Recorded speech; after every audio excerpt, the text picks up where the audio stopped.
बार स्नान ब्रह्मचारी को अत्यंत आवश्यक है। और यहां पेट में ठंडा ठंडा जल ऐसे, यहां तो कई बार जल डाली, जैसे ऊपर स्नान किया, फिर आधे यहां नाभि से लेकर 10 कमंडल कम से कम ऐसे आराम आराम से आपके ब्रह्मचर्य की बहुत पुष्टता होगी। एक, हम भगवान के अंश हैं। चिनगारी, अगर सही ढंग से चिनगारी को सजाया जाए फूस डाल के, तो ज्वाला बनने में देर लगेगी क्या? हम उसी ज्वाला की चिनगारी हैं जिसे परमात्मा कहते हैं, जिसे ईश्वर कहते हैं, उसी की चिनगारी हैं। तो चिनगारी को आप चिनगारी मत रहने दो। अगर चिनगारी एक बूंद पानी से बुझ सकती है, तो चिनगारी को अनुकूल अगर फूस मिल जाए तो ज्वाला बनने में देर नहीं लगेगी। मस्तिष्क में बिजली की तरह इसका प्रभाव पड़ता है ब्रह्मचर्य नाश का। वो एकदम क्षीण करता चला जाता है। याददाश्त नष्ट हो जाना, शरीर में एक अजीब सी पीड़ा होना, सुबुद्धि का पूर्ण रूप से ह्रास हो जाना, प्रतिभा न रह जाना, तेज न रह जाना, उत्साह न रह जाना और पागल सा व्यवहार होना। मस्तिष्क कमजोर होते ही आंखों की ज्योति लड़खड़ा जाती है। अभी ब्रह्मचर्य रह करके आप देखो, ये तो प्राकृतिक नेत्र है, आपके दिव्य नेत्र खुल जाएंगे। करो अस्त मैथुन और शनि साढ़े चढ़ा हुआ है, इसलिए ऐसा होता है। बेवकूफी वाली बातें बच्चा है। अभी अवस्था है तुम्हारी वीरपात करने की। गेहूं की फसल तैयार हो रही है, गलेत पे हो। गलेत माने होता है दाना अभी पड़ रहा है, और आप उसको काट लो तो न भूसा होगा न दाना होगा, व्यर्थ जीवन चला जाएगा। कम से कम 20-22 वर्ष ब्रह्मचर्य का पालन करो, फिर गृहस्थी में जाओ। संतान तेजस्वी होगी, देशभक्त होगी, माता पिता की भक्ति कर। ये क्या है? यदि आप परास्त हो रहे हो तो किसी और से भी प्यार करते हो। यदि आप केवल मेरे कृष्ण प्यारे से प्यार करोगे तो किसी की सामर्थ्य नहीं कि परास्त कर सके। निश्चित निश्चित निश्चित ये अनुभव की बात। इसीलिए ब्रह्मा जी ने कहा कि जो अपने ज्ञान बल से ऊंचाई पर चढ़े, हमने उनको भ्रष्ट होते देखा है, लेकिन जिसने हे नंदन नंदन आपके चरणों का आश्रय ले लिया, बड़ी बड़ी ऊंचाइयों को हंसते हुए पार कर गए। पूर्ण दृढ़ निष्ठा रखो। आप इस बात को हृदय में बैठा लीजिए, प्रवचन नहीं, ये हृदय बोल रहा है कि भगवान नाम जापक को किसी की सामर्थ्य नहीं परास्त कर सके। मेरे प्रीतम की इच्छा है कि हाथ पैर टूट के तू राधा राधा कमरे में बोल, तो ये बात मान सकते हैं, लेकिन कोई देवता, कोई प्रारब्ध, कोई ग्रह, कोई नक्षत्र मुझे परास्त कर दे, ऐसा कोई त्रिभुवन में नहीं है। बहादुर आदमी चोट लगने पर और खूंखार होता है। कायर आदमी ने एक बूंद खून देखेगा, दैया रे भाग गए। तो ये कायरों का मार्ग थोड़ी है, सूरवीरों का मार्ग है। अगर कहीं भी हम झुकते हैं तो हम सावधान होते हैं। ये कौन सी ऐसी वृत्ति है जो मुझे रौंद दिया, गिरा दिया? सूक्ष्मता से उस वृत्ति को पकड़ा और कस दिया। तलवार की नोक पर गाय का मांस चखाया जाता था धर्म भ्रष्ट करने के लिए। आज पैसा लगाकर खाते हो, पूछते हो कहां का है? कैसी बुद्धि भ्रष्ट होती चली जा रही। हम उस धर्मावलंबी हैं, धर्म पे चलने वाले हैं, जहां गर्दन कटवा दी गई है पर चखा नहीं है। ये जो विदेशी जन आए थे, जो अधर्मावलंबन करने वाले आए थे, वो तलवार की नोक पर तो कटवा दी गर्दन, लेकिन गाय का मांस नहीं चखा। आप देश विदेश जाते हो, जो आपको मांस मिलता है वो आप पूछते हो क्या किसका है? बस खा लेते हैं। से हमारी तुम्हारी दोस्ती पक्की, और हमारी दोस्ती यहाँ की केवल नहीं होती, आर पार की होती है। आर पार की। अगर कह दिया तो भगवान अपनो प्रण विसार, भगत को पूरो प्रण निभाओ। अगर ये जो देख रहे हो आप, ये हमारी सामर्थ्य नहीं है। हम उन्हीं के बल पे दहाड़ते हैं और उन्हीं के बल से गारंटी लेते हैं, उन्हीं के बल से बात करते हैं, क्योंकि हमें उनकी कृपा से उनके स्वभाव और प्रभाव का यत किंचित पता है। तो आप निश्चिंत रहो, आप गंदे काम करना मत, गंदे बच्चों के बीच में मत बैठना, मोबाइल से गंदे दृश्य मत देखना। हाँ बिल्कुल, हर समय जब आप बैठे तो मेरुदंड सीधा, इसका ध्यान रखें, आगे नासाग्र दृष्टि रखें और सावधानी से शयन करें। शयन करते समय बड़ा खतरा है। शयन के समय हमारी इंद्रियां और मन बहुत चंचल होता है। उस समय अगर ब्रह्मचारी भगवत चिंतन करते हुए, उसको नींद से मतलब नहीं है, तन्मयता धारण करते हुए नींद में चला गया तो बच जाएगा। अगर कहीं उस समय वो छूट दे दी, पास में मोबाइल है, तो कभी ब्रह्मचर्य नहीं। बरुहल बास नरक करताता, दुष्ट संग जनि दे विधाता। भले नरक का बास मिल जाए लेकिन कुसंग न मिले। कुसंग मिलेगा तो परमार्थी पथि भ्रष्ट हो जाए, सत्संग मिलेगा तो भ्रष्ट पुरुष भी महात्मा बन जाएगा। सत्संग का प्रभाव होता है समस्त दुर्गुण दुराचारों को मिटा करके सत्य सच्चिदानंद भगवान में स्थिति प्रदान करना। और जब हमारा दुर्गति का योग लगता है तब कुसंग मिलता है, और कुसंग सर्वनाश कर देता है।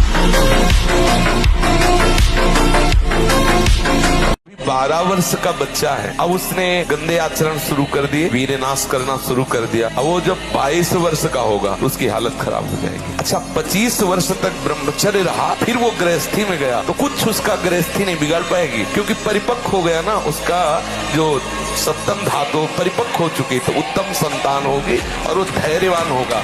उसका माइंड जो है काम करेगा कि हमें संयम से रहना है। अपने लोगों ने बहुत बड़ी गलती कर दी, इसलिए सावधान। लेकिन ब्रह्मचर्य पर बोलने की सामर्थ्य तुम्हारी नहीं। तुम ब्रह्म के ज्ञाता नहीं हो, तुम शास्त्र के ज्ञाता नहीं हो, तुम डॉक्टर हो केवल अंगों के, शरीर के, बाह्य एक ढांचे के, वो भी सूक्ष्म शरीर के नहीं, केवल स्थूल ढांचे के हो। तो स्थूल ढांचे की आपको सुधार वाली बात बतानी है। ब्रह्मचर्य नाश करना, ये तुम कौन से सिद्धांत से बोलते हो? किस सिद्धांत से? छोटे छोटे नवीन अवस्था के बच्चे तुम्हारी बात मान करके और नष्ट होते चले जा रहे हैं। 8-8 बार 10-10 बार वो ऐसी चेष्टाएं करके इस दशा को प्राप्त हो गए कि सामने आके कहते मुझे बचा लीजिए। नहीं, मैं अपना शरीर दे दूंगा। नहीं बच्चा, माना आपकी आचरण सही नहीं है, माना आपकी वो स्थिति नहीं है, लेकिन बच्चा बच्चा होता है। ये थोड़ी कि ज्ञानी विज्ञानी हो तो ही वो उसका बच्चा है। अगर आपने सीधे उसी स्थिति में अंदर से, वो अंदर का विषय कोई नहीं जानता, अंदर के विषय से यदि आपने जोड़ लिया श्री कृष्ण में, जैसा विजय है, विजय लिख लो, कुछ भी हो सब डिलीट हो जाएगा। हिसाब किताब पहुंचते पहुंचते केवल कृष्ण रहेगा। बोले रजिस्टर बहुत बड़ा, बोले हाँ ले जाओ सामने, ले गए तो एको स्याही फेरी है ले, सब कोरा कागज, केवल कृष्ण। शरीर को 2-4 घंटे तो इतना श्रम होना चाहिए कि वो एकदम फैल जाए, इतना श्रम होना ही चाहिए ब्रह्मचर्य पचाने के लिए। ये बैठे बैठे ब्रह्मचर्य नहीं पचता, उसके लिए या तो सिद्धासन, पद्मासन या परिक्रमा कम से कम 20 किलोमीटर ऐसा होना चाहिए। सुबह कम से कम 5 कोस दौड़ लगाओ। अपने ब्रह्मचारी हो, बोले ब्रह्मचारी चश्मा लगा, ब्रह्मचारी ब्लड प्रेशर की गोलियां खा रहे, ब्रह्मचारी मच्छर नहीं उड़ रहे ऐसे, और ब्रह्मचारी लारवेरी, ब्रह्मचारी मतलब ज्वलंत शक्ति।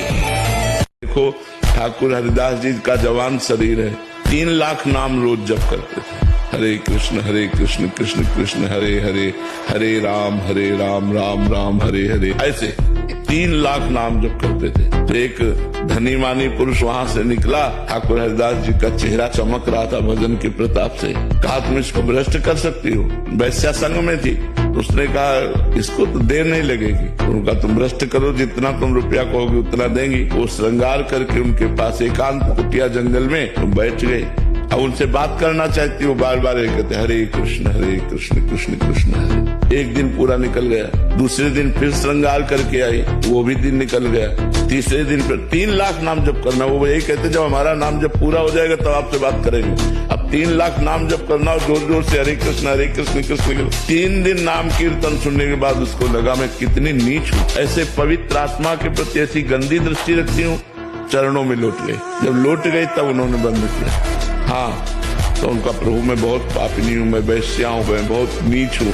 बोले कोई नहीं बात, भगवान कृष्ण सबका कल्याण कर देते हैं। हमारा कल्याण कैसे होगा? आई थी भ्रष्ट करने, बोले हमारा कल्याण कैसे होगा? बोले कृष्ण कृष्ण जपो, हरे कृष्ण जपो। वो वहीं कुटिया में बैठ करके भगवान नाम करने लगी। उस कुटिया को भी छोड़ दिया उन्होंने और कुछ नहीं हुआ। जिसके निकालने में तुमको सुख की अनुभूति हो रही, उसको रोकने में कितनी सुख की अनुभूति होगी। उन्मत्त हो जाओगे, आपके यहाँ सारे के सारे करण भगवदाकार होने लगेंगे यदि आप ब्रह्मचर्य का पालन करें। शरीर स्वस्थ, हल्का, मन प्रसन्न, नींद आदि पर विजय, कितने गुण ही गुण। महाराज जी, कर्म बड़ा या धर्म, दोनों के बीच द्वंद को कैसे सुलझाएं? आप समझ ही नहीं पा रहे। धर्म युक्त कर्म ही कर्म है, नहीं तो सब कुकर्म है, और वो कुकर्म सर्वनाश का खेल खेलता है। वो कुकर्म सत्यानाश कर देता है, जीवन चरित्र का नाश कर देता है। कानून का डर, शास्त्र का डर, भगवान का डर, गुरु का डर, ये तुम्हें माया से मुक्त कर देगा। और अगर ये डर नहीं है, स्वतंत्र हो गए, तो राक्षस बना देगा, राक्षस असुर बना देगा। भगवान चाहे बच्ची हो, सबके हाथ में वो बड़ा वाला मोबाइल, टच वाला, कौन सा मोबाइल कहते हैं, स्मार्ट गंवार बना रहा है। स्मार्ट कहाँ बना रहा है? स्मार्ट तो वो होता है जो बचा ले जाए अपने आप को नष्ट कर दे, उसे गंवार कहते हैं। स्मार्ट थोड़ी कहते हैं। मोबाइल है स्मार्ट, हो बन रहा है गंवार। गेम खेल रहा है, गंदी बातें देख रहा है, गंदे मार्ग का अनुसरण कर रहा है। ये कैसे?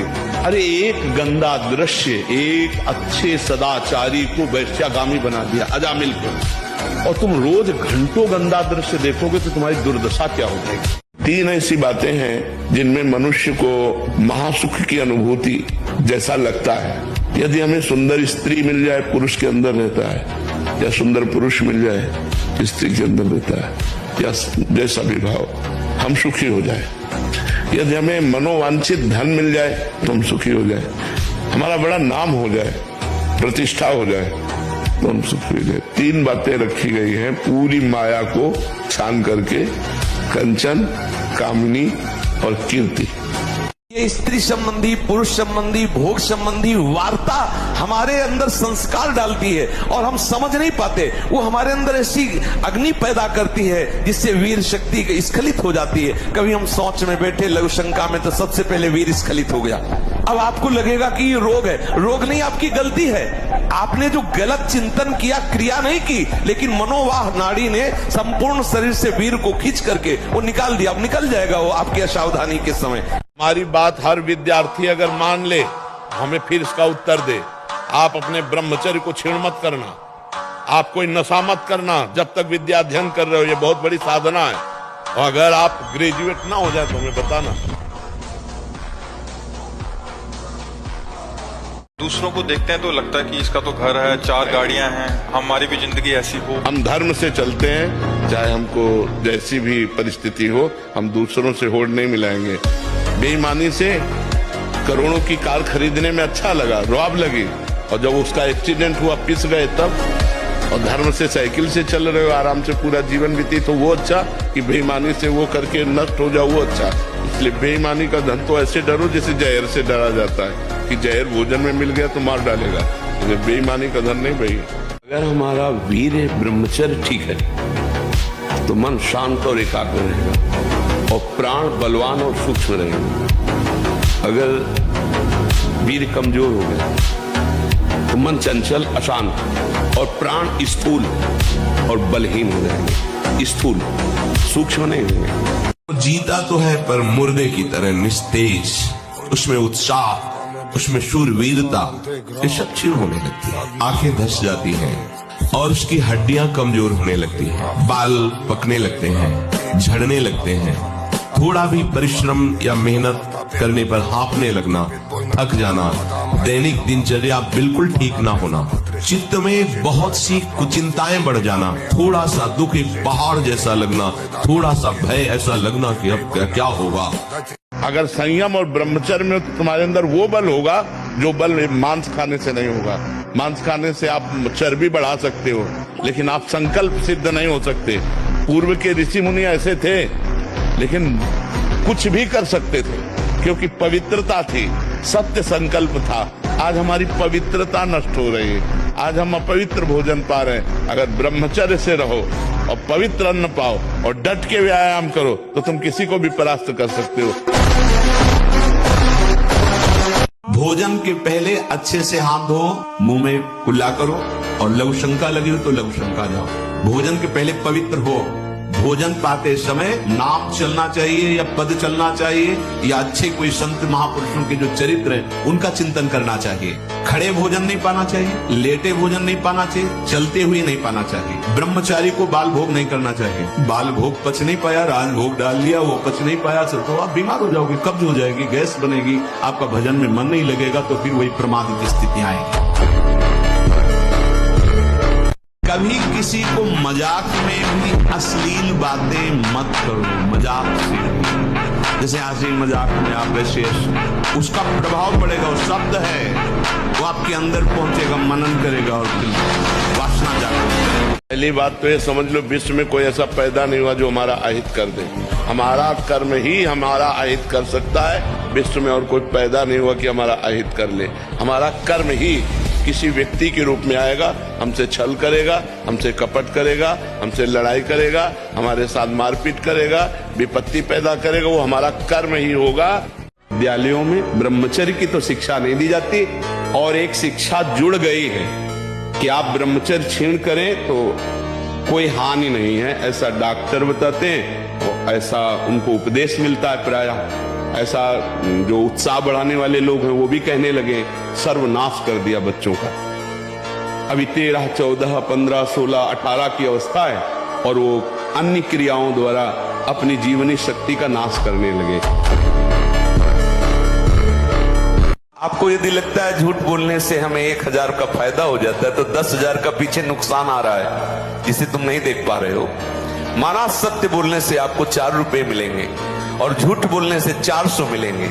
लेकिन आप ध्यान रखना, अगर झूठ बोल के कमाओगे तो ऐसे बच्चे पैदा होंगे कि जिंदगी भर उनकी तुम्हें सेवकाई करनी पड़ेगी और अधर्माचरण में तुम्हारी प्रवृत्ति बढ़ेगी। जीवन भर रोग, प्रपंच, क्लेश, अशांति, इससे आप दुखी रहोगे। अभ्यास तो इतना विचित्र है भैया कि हमको एक साधक मिला, उसने बताया मैं करता ही नहीं, सोते हुए मेरे हाथ से हो जाता, मैं करता भी नहीं हूं, मुझे सुध भी नहीं रहती। तो हमें पहले तो लगा कि ऐसा कैसे हो सकता है, फिर चिंतन में आया कि अभ्यास के द्वारा हो सकता है।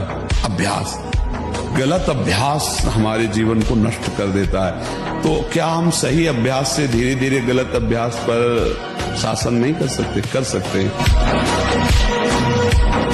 आप जिन क्रियाओं से अपने ब्रह्मचर्य का नाश करते हैं, उसी ब्रह्मचर्य से संतान उत्पन्न होती है।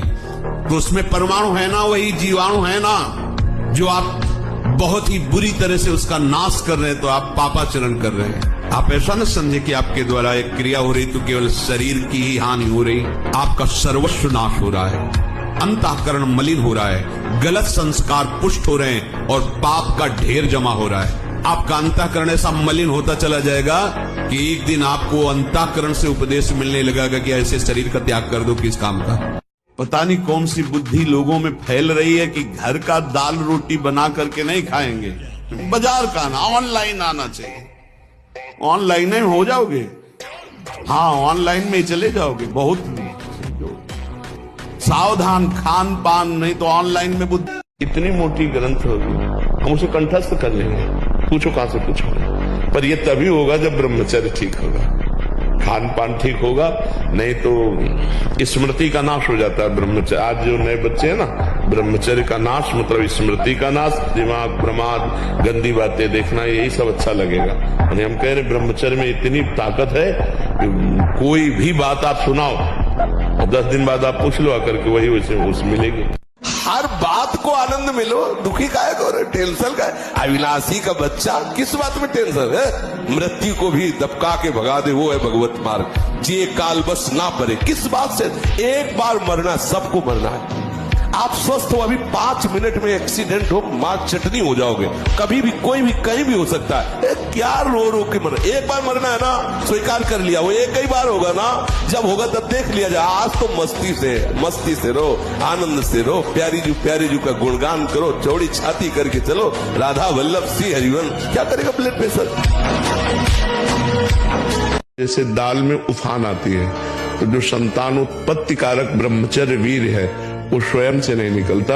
या तो स्त्री सहवास स्वप्न में देखे और फिर निकले तो वो दोष माना जाता है। यदि स्वाभाविक आप जगे और आपको ऐसा दिखाई दिया तो वो दोष नहीं माना जाता, वो आपका ब्रह्मचर्य पुष्ट ही माना जाएगा।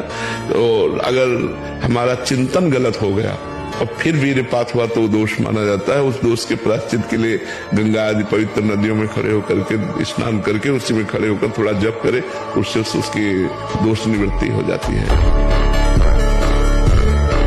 साधक प्रातः काल जब उठे तो गुरुदेव को प्रणाम करके निश्चय करें कि आज प्रातः कालीन गुरुदेव को प्रणाम करके हम ये नियम लेते हैं कि आज शयन तक हमसे कोई भी जो पीछे त्रुटियां हुई वो नहीं होने दें। पूरा का पूरा समय भगवत चिंतन करते हुए ही हम कार्य करें। जो भी व्यवहार करेंगे वो अपने प्रभु के लिए करें। रात्रि में शयन करते समय हम पुनः इसका चिंतन करें कि जो हमने प्रातः कालीन नियम लिया था उसमें कितनी त्रुटि हुई। चिंतन करते हुए शयन करें, प्रातः कालीन फिर नियम ले। जो कल त्रुटि हुई वो आज नहीं हुई। एक दिन साधक देखेगा कि उसका मन त्रुटि रहित हो गया।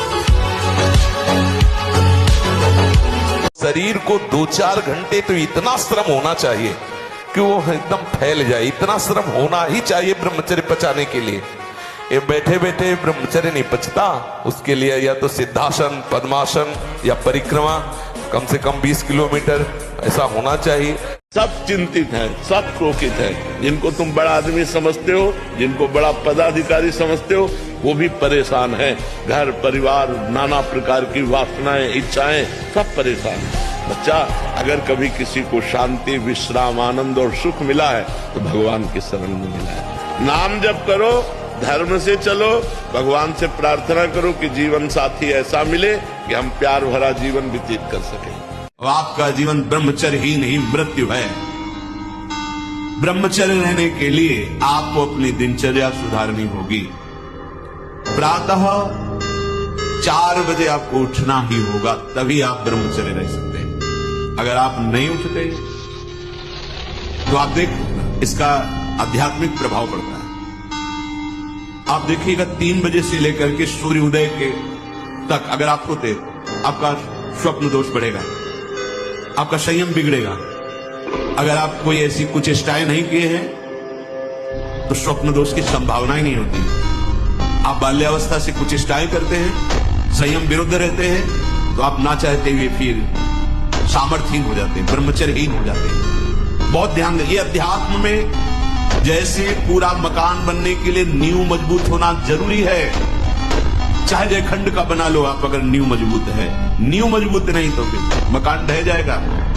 ऐसे ही ब्रह्मचर्य हर मार्ग की नींव है। चाहे जिस मार्ग में चलना चाहो, चाहे जिस संप्रदाय में चलना चाहो, चाहे लौकिक मार्ग हो या पारलौकिक, आपका ब्रह्मचर्य नींव है जीवन की। इसको मनोरंजन मत समझो।